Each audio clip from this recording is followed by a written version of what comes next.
Well, I tried every possible, conceivable suggestion, comment, and my own thoughts to try and muffle, pad, silence the sound. None of them worked. Sorry, not to my satisfaction. I could still hear the tick, tick, tick, tick, tick. We're going to go down and so you can hear the tick. There you go.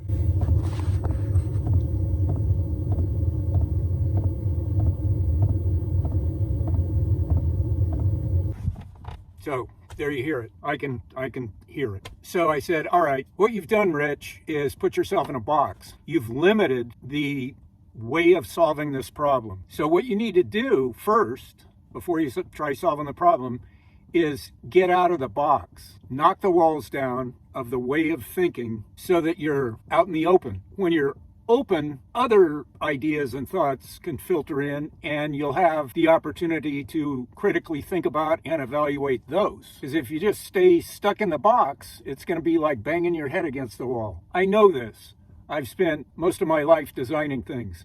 Whenever I hit the wall, I can't get the solution. That's what I do. I call it thinking outside the box.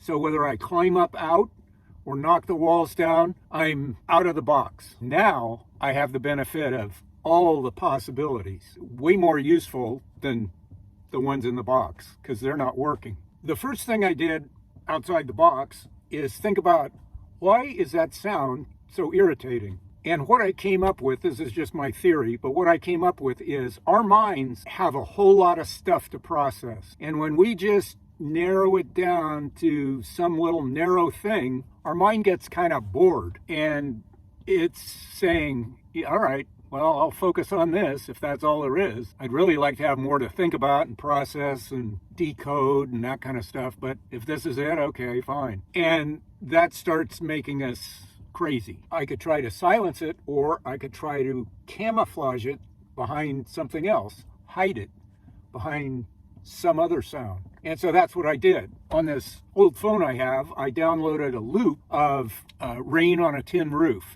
Now, in my area, for me, probably seashore sounds will be what I'll load on there and use because that's kind of more familiar to me. The Rain has definitely demonstrated that having a sound in front of that ticking noise back here has been very effective. How effective? I'll show you.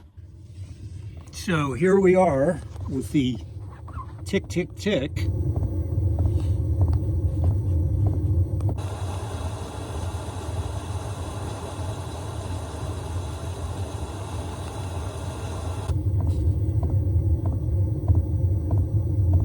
Tick, tick, tick. And as you can see, the tick, tick, tick didn't go away, but the masking of that soundtrack of rain falling down effectively masked the tick, tick, tick sound. Now, this is something that's been used for a long time in factories, in offices, any place where the environment is kind of loud or annoying sounds are hard to get rid of.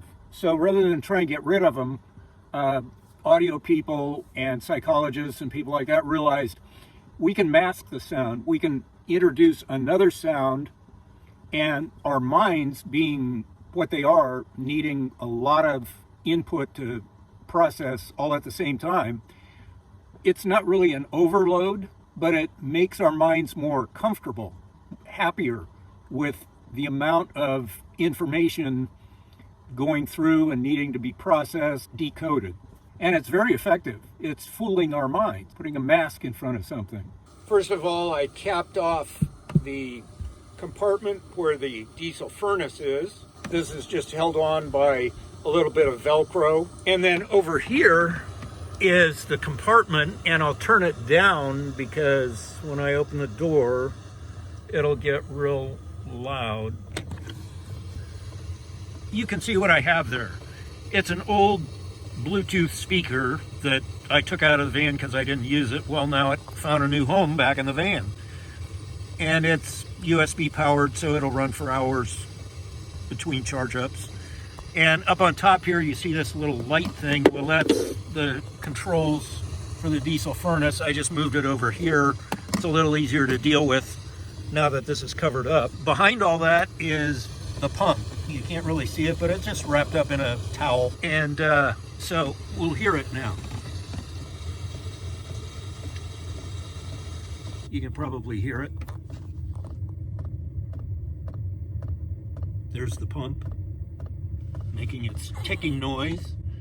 And now we're going to apply the sound effect. Come back a little bit from it.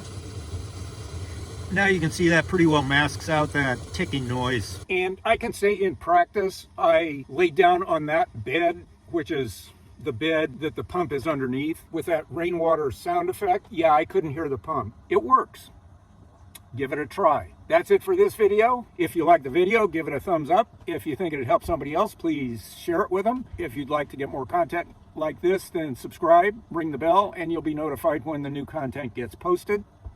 As always, thanks for watching the video, and comment as you see fit.